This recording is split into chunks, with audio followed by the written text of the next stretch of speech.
Homebrew Coming at you. with Tony Yates. We're here with Tony Yates. If you don't know Tony Yates, he's a good friend of mine from Norway. We just met for the first time today.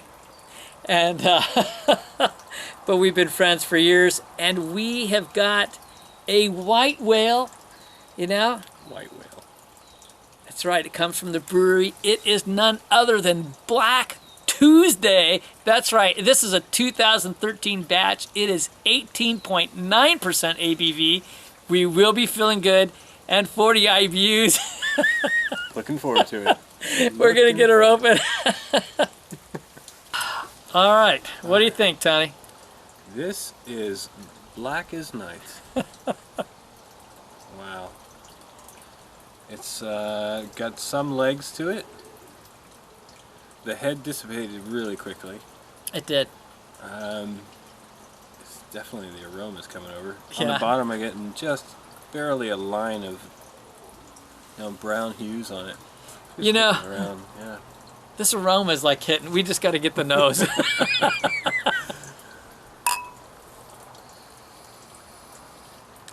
Ooh, boy. There's a lot there. Did we mention this is 18.9%? Is that not rich? That is beautiful. The dark fruits, and I think the bourbon is what hits me first for me. I get figs. I get toffee, caramel. Oh, man. Yeah, you get the figs. You definitely get that. I think you might get a hint of like the plum, like a candy plum. But I get some of the oak character, and I get the vanilla coming through a little bit on it. And it's just a very rich caramel and toffee, and I think like almost a light brown sugar kind of. Yeah, because I was thinking like sweetness, and then you bring that out, and it's like not a burnt caramel, but yeah, I think the burnt sugar sort of The top of the hits it. creme brulee Yeah. when they melt it down. Absolutely, You know? absolutely. We both agreed on the caramel, but you mentioned something else. I can't remember that you were pulling off of it. Oh, chocolate. Yeah, the chocolate fudge. Like a chocolate fudge. Sort of notes. And he's right. It just smells like it's gonna be nice and thick and gooey. Yeah, I get a light prune on it too. I think we just got to go, man. All right. Cheers. Cheers.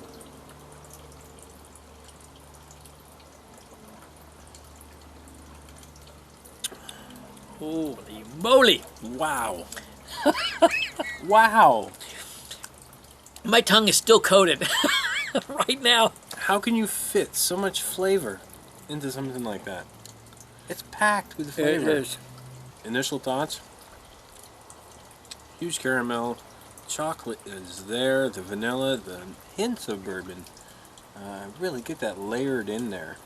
Like the grains of a wood, there's just so much in it. And speaking of grains of wood, I do get that oak character, right? So the bourbon, but you get the oak character. And the dark fruits are there. Beautifully, but this is so well blended. By the way, I need to give a big thank you to my nephew Josh, to Man Bear Pig 1122334455, because he acquired this for me. And thanks, Josh. Thank you, Josh. Wish you could be enjoying this. Oh, man. There's no way that I can impart how rich this beer is.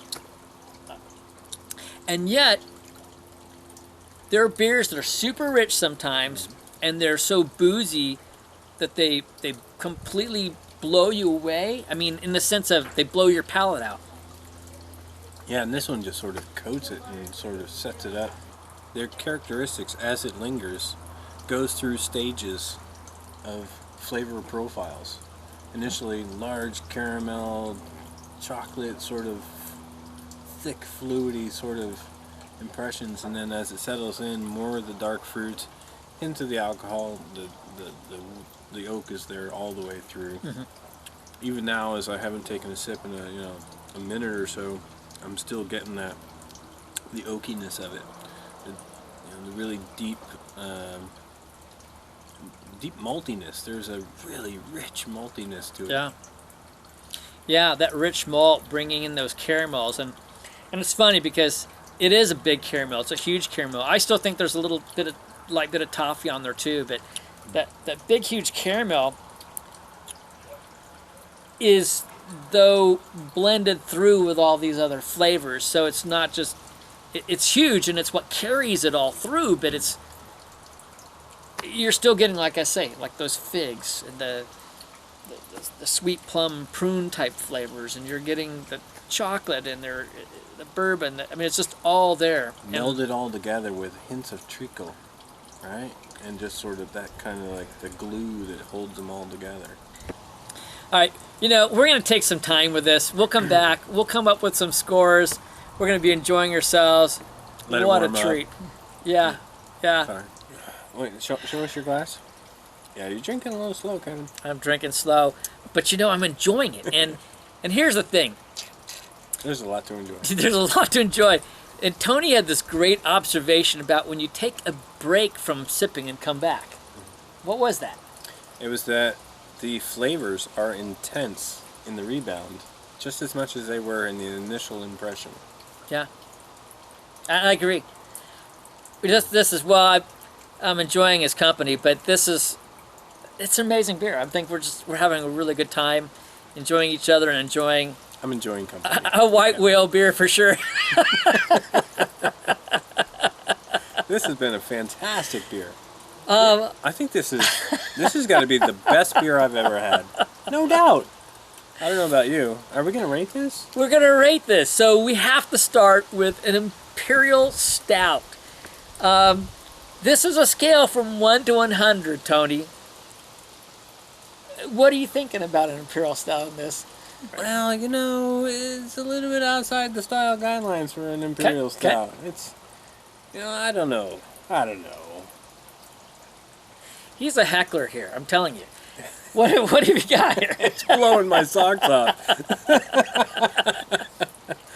Oh man, I got socks on. But this is fantastic. For an Imperial Stout, this is the best beer I've ever had. In my book, if this is 100, this is a bar that's going to be very, very hard to beat. Impossible. I'm with him. And I got to tell you what, people that don't give out 100s are just ornery. I mean, brewers deserve scores, and quite frankly, because one beer gets a 100 doesn't mean some other one shouldn't. And I think this is a 100 beer. It's a 100 for Imperial Stout. It didn't go bad over time. It didn't. Oh, it no. just continued mostly on the same course. Yes. Consistency. It held throughout, and we gave it a lot of time.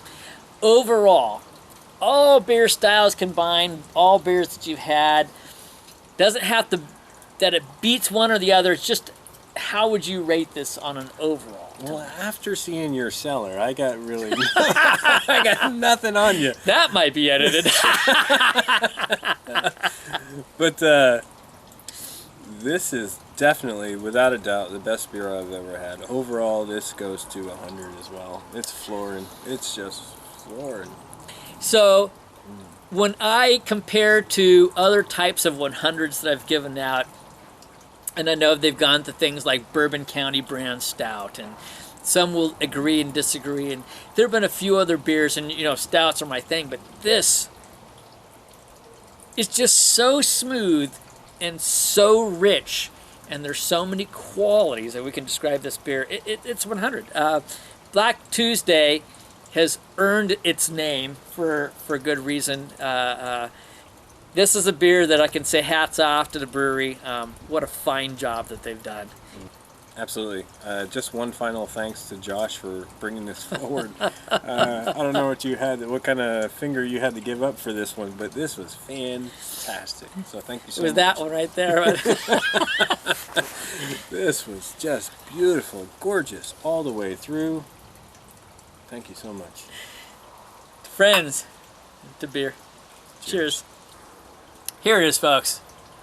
Wow, there's just no way around it. Black Tuesday. It might have been a horrible day in the 30s, but it's an amazing day in 2015. Excellent. If you can ever get a bottle, I'd say grab one. This is Kevin from Clement's Homebrew This is Tony from Northern Rock Brewery saying life's too short, to drink cheap beer and we'll see you on the next beer review.